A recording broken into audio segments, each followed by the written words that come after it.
and it's like, whoa, and it blows your mind. It's all the shading and stuff. It's really well shaded. Everything looks so rounded. And you're really going to think that it's a game that's a generation ahead of its time. Yeah, brilliant. Last-second timing stuff in there where you have to jump real quick. I think a lot of people are going to be surprised at the kind of game that Donkey Kong Country is.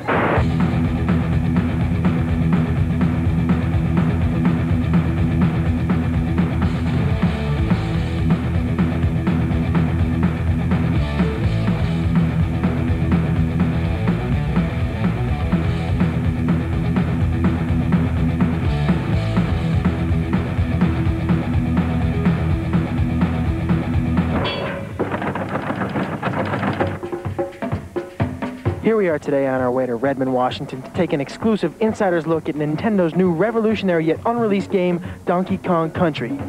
Where do they get a load of us? Guys, we finally made it. Nintendo of America, the fortress. Let's find out what Donkey Kong Country is all about. Let's go inside. Let's do it. Hey, it's Ken Lobb, development manager. Hey man, how's it going? Donkey Kong Country, how you doing? Ken, what is the deal with this here? Yeah, we get a lot of letters and they like to put pretty pictures on the front of the envelopes, so we'll like stick it on the wall, you know? So, Ken... You want a banana? No thanks. Ken, I want in on this Donkey Kong Country thing. I want on the inside. I don't know. Ken, me and you, pal, we go back a long way? Come on. What do you think? Old time's sake? Okay, I'll take you to the treehouse. The treehouse? God, I hope there's no climbing involved. Here it is. What's the password? Diddy. Password? Diddy? Yeah!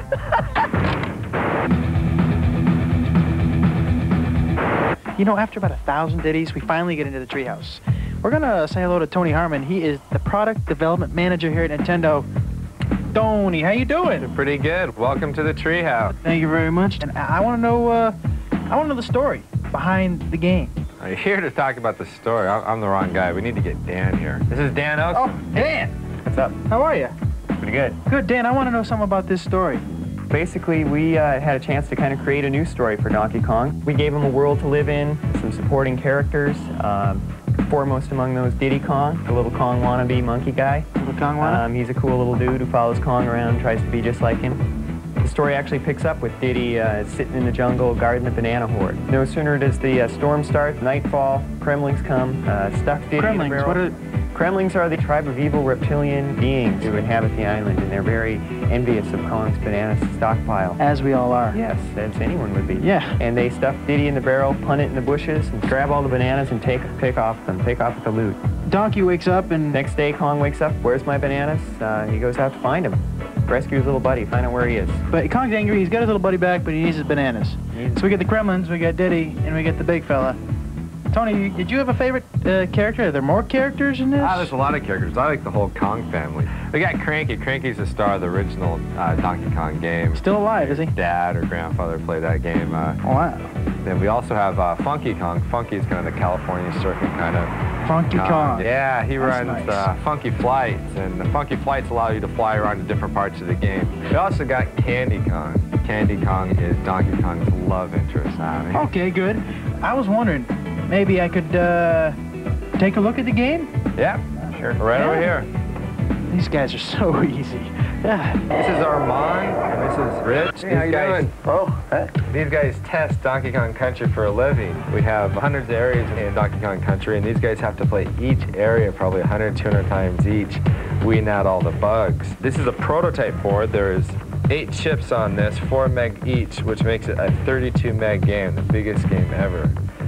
This 32 megs allows us to do a variety of action and a variety of backgrounds. We have snow levels, jungle levels, The pyramid type levels. pyramid levels, cave scaffolding levels, level, The forest levels. the industrial level, and underground factories, all kinds of A lot of different bizarre levels places that you wouldn't expect to find on an island. Yeah, it does. We've got a bunch of guys that call it goodies. These guys help you out. We got Ramby, who's a rhinoceros who bashes through some walls, helps you find some hidden areas. We got Winky the frog. He's bad. He can jump on top of Can't forget electric. Espresso either. Yeah, we got Espresso. That's the ostrich, a flying ostrich with these little bitty wings and goes flapping along the top of the screen. We have a lot of other special effects we do as well. On the snow level, we have 12 different layers of snow going back and forth. We have forest levels with parallax scrolls for dimension in the game. Well, how did this project get started? Visited my friends at Rare. Rare's been working with Nintendo for a number of years, and Tim Stamper, the head creative person there, was telling me about an idea he had to make a game out of fully rendered characters. Tim, I was just curious as to how you made them look so real. Because we're based in Twycross, we have a zoo about 2 miles away. Ah, you went to the zoo. The zoo, yeah, and had a good look at the gorillas and the monkeys, and with video cameras, it was pretty funny. Hey, big fella. Hey, there's Diddy. Diddy and Donkey. Oh, get out of the way, Diddy. How's it feel to be the prototype, fellas? Using advanced computers to produce a three-dimensional model that we can display on a computer screen. So, what do we got to eat here? Well, today we got the cream of banana soup, the banana and peanut butter sandwich. Hey, your name is George, George Zachary from Silicon Graphics. I was wondering if you could help me out a little bit in explaining the game. Sure, it's a really cool game. It was created on this thing called the Challenge, which is this really advanced supercomputer. Basically, picture 20 supercomputers in a box. Now, with all this technology, am I going to have to buy an adapter for my home Nintendo? Not at all. In fact, when the game was created on the Challenge, it was basically specially output to the Super Nintendo game system. So it basically comes in a cartridge, you stick it in the system, and you play. How do we make the roundness, the 3D? Actually, it was created on the Challenge, first in wireframe. Actually, then you grow shade them, or you can Phong shade them, and then you actually texture map them. And you can even trilinearly bitmap interpolate. That sounds a little dangerous. And let me ask you this, I heard downstairs something about ACM Yeah, that's technology. advanced computer modeling. Basically, what you can do with it is it lets you create fully realistic, fully rendered 3D graphics, so the person has a sense of really being there. Same computers that were used in Terminator 2, Jurassic Park, new movies like True Lies, Mask. A year and a half later, we're closing on the finish of the game. All right, here we are. We're about to talk to two guys who play this game 24 hours a day, 7 days a week. And guess what, folks? Guess what? They get paid. This is Henry. Henry, say hello. Hey, what's up? Henry, we were wondering if maybe you could show us a couple tips and pointers. Yeah, sure, no problem. That'd be great.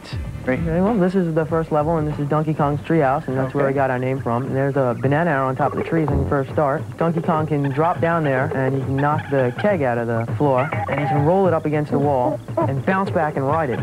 And Donkey Kong will just cruise straight through the first part of this stage, and it's a good way to get people started off. You can just bowl over some of the tougher enemies that might have gave him a problem. Hey, you hungry? You want a banana? No. Well, I guess I could show you something else, too. This is a snow level later on in the game.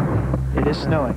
Donkey Kong can now ride in barrels and shoot out. And this one part here is a series of barrels, and if you can navigate it properly, almost perfect, and not miss anything, you can score a bunch of free men at the end of the level. A bunch of free men, not just one. A bunch. A blue balloon comes up, and Donkey Kong can grab it. There it is. It's very hard? It's tough. You got to get it down perfect. And Wow, so you got a bunch of free men. Let's go talk to Isaac. This is Isaac. Isaac, say hello. Hello. Isaac, I was wondering maybe you could show us a couple more pointers. Possible? Yeah, I can do that. No problem. These guys are great. All right, what do we got? We got more snow. Yeah, we have more snow here. Okay. What we're going to do is we're going to jump on this igloo and use this really slow vulture. It looks peculiar. Peculiar enough to get us into a bonus level. Bonus. And I must say, this is one of over 100 bonus levels. 100 bonus levels. Yeah, and in this bonus level, Not something you see in every game. Absolutely. You have to guess which barrel that this golden medallion is going to wind up in. Like to take a guess? Yeah, the far right. Okay. Oh, you're very good. Very good. Okay, the second tip I'm going to show you, it involves our little friend Diddy. Diddy. Yeah, Diddy's the cool guy. You walk over to this little thing here, you jump on top of it. You're going to grab that rope, let the rope take you over. Jump right on top of that little stump in the ground. Pick up the TNT, walk over to this oil can, blow it up, fall right into another bonus level. Now, what you want to do in this bonus level is jump out of this canister here, out of this little can, and grab the balloon. So we have some pointers now. Good thing you came with us, because you learned some things today that, boy, you're not going to learn just anywhere else. You thought it was going to be a waste of your time, didn't you? Fried green bananas, bananas au gratin. Video game music should draw you into the game. In Donkey Kong Country, we had graphics that were way beyond anything else that's ever been done. We were also hoping to get some music better than anything that's ever been done. This music, for example, is very upbeat, fits with the jungle. It's an early level. The level's not very hard. The music is kind of nice. Okay, now here we have the music that goes with the water level. Now in this level, you've just finished a really, really hard level in the game. We use this music and this fairly easy level as kind of a reward. because the music is so good, we're putting this music on a CD. You know, something that's big in Japan for many, many years is game music on CD. Hasn't been a big hit in America because maybe the music hasn't been quite up to what you hear on the radio. Is every daytime you're gonna lose it, dude. Yeah. We got massive Smurfs attacking him on the scaffold level. What are the big blue? Well, the reason why I like them is because, for one, they're big, they're blue, and they're buff. And then when you hit them, and they kind of bounce. The morphing rocks. Those guys are rocks. so cool, man. You touch these barrels and the lights turn on and off. And these rock guys are just kind of rolled up. And you hit this light, they unroll and they start walking towards you. It's so cool.